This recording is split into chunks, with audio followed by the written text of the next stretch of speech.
सातवां कह रहा है सेना परिच्छेदस्तस्य द्वामेवार्थ साधनम शास्त्रेषु कुंठिता बुद्धिमोर्वी धनुषी चातता। कह रहे सेना परिच्छेदस्यम द्वामेवार्थ साधनम। कह रहे राजा दिलीप की विशाल सेना तो बस शोभा मात्र थी। उनका प्रयोजन सिद्ध करने वाले दो ही साधन थे। दो मेवार्थ साधनम, दो ही उनके साधन थे जो उनका कार्य करते थे।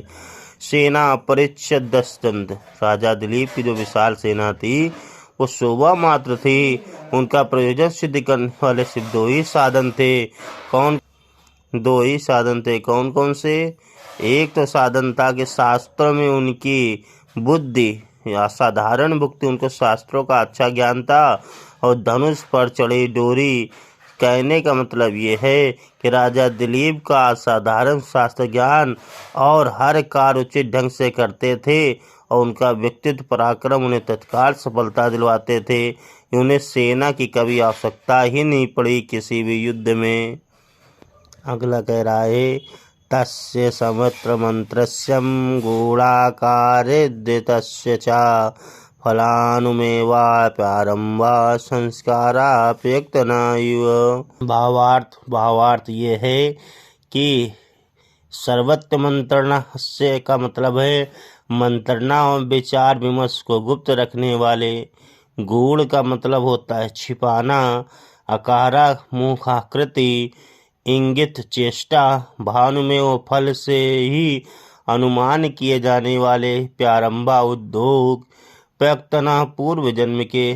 कहने का मतलब ये है कि राजा जो दिलीप थे वो मंत्रणा को गुप्त रखने वाले, मुख्य भंगिमा तथा चेष्टाओं को छिपाए रखने वाले, उस और कार्य पूर्व जन्म के संस्कारों के भांति फल से ही अनुमति किए जाते थे, यानी जान लेते थे। कहने का भावार्थ ये है कि राजा सब प्रकार से मंत्रणा को गुप्त रखने वाले, मुख्य भंगना यानी चेष्टाओं हाव भाव को छिपाए रखने वाले, अर्थात कोई बात किसी प्रकार से प्रकट न होने व देने वाले उस राजा दिलीप के कार्य पूर्व जन्म के संस्कारों के भांति फल यानी परिणाम से ही जान जाते थे, यानी अनुमति किए जाते थे।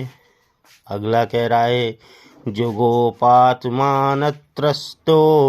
भेजे धर्म माना तुरा गृध्यनुरादते सो अर्थम सक्ता सुख मन्मभूत।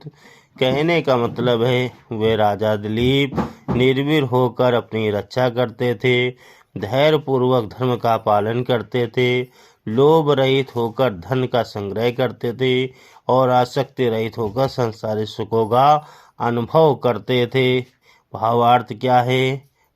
जुगोप का मतलब है रक्षा करते थे। आत्रसम का मतलब है भय रहित होकर। भेजे का मतलब है सेवा करते थे, पालन करते थे। अनातुरा का मतलब है आतुरता यानी धैर्य पूर्वक। आघृणु का मतलब है लालच के बिना। आदते का मतलब है ग्रहण करते थे। अनुभवभूत का मतलब है अनुभव करते थे। शब्दार्थ हुआ वे राजा दिलीप निर्भीक होकर अपनी रक्षा करते थे, धैर्य पूर्वक धर्म का पालन करते थे, लोभ रहित होकर धन का संग्रह करते थे और आसक्ति रहित होकर संसारी सुखों का अनुभव भोग करते थे।